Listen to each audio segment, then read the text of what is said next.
Hello বন্ধুরা, good morning. আমি সৌমি আরও একটা নতুন দিনের ব্লগ তোমাদের সাথে শেয়ার করছি।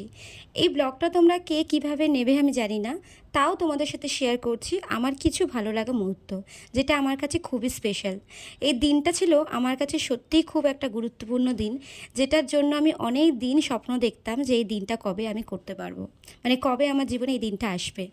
উপলক্ষটা হচ্ছে রিহু, মানে রিহুর এই বৃহস্পতিবার জন্মদিন। তো সেই জন্যই উপলক্ষে কিছু মানুষের পাশে দাঁড়ানো। আমার অনেক দিনের ইচ্ছে ছিল আমি নিজে হাতে রান্না করে ওনাদেরকে কিছু দেব। প্রত্যেক বছর আমি ওনাদেরকে দিই, আর এই বছরই ইচ্ছে ছিল নিজে হাতে রান্না করে কিছু দেব। বৃহস্পতিবার রিহুর জন্মদিন, রিহু 2 বছর পূর্ণ হবে। তোমরা ওকে সবাই আশীর্বাদ করো, অনেক ভালোবাসা দিও।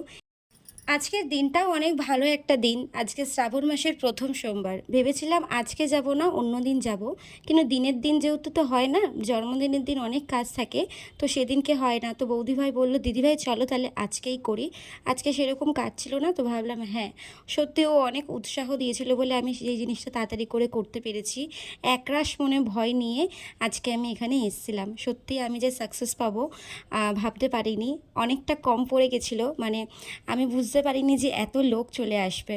তো আমি একটা আইডিয়া করে নিয়েছিলাম, মানে প্রত্যেক বছর যতজনকে দিই তার থেকেও এই বছর অনেক লোক বেশি হয়ে গেছে। এই মানুষগুলোর মুখের হাসি, এই আশীর্বাদ, এটাই আমার কাছে অনেক অনেক পাওয়া। তো দেখো, এখানে সেদিনকে গুরু পূর্ণিমার জন্য মন্দিরটা খুব সুন্দর করে সাজিয়েছে। আর এদিকে রিহু এবছরে 2 হাত দিয়ে সবাইকে তুলে তুলে তুলে তুলে দিচ্ছে। সত্যি আমার নিজের এত ভালো লাগছে, সবাই ওকে আশীর্বাদ করছে। যাই হোক বন্ধুরা, তোমরা, ওর জন্মদিন আসছে, তোমরা সবাই ওকে ভালোবাসা দিও, অনেক আশীর্বাদ করো, এটাই তোমাদের কাছে চাওয়া।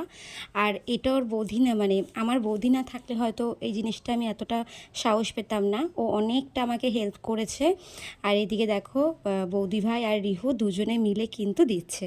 তো চলো, ভিডিওটা কেমন লাগলো অবশ্যই বলো। আর আজকের মতো টাটা,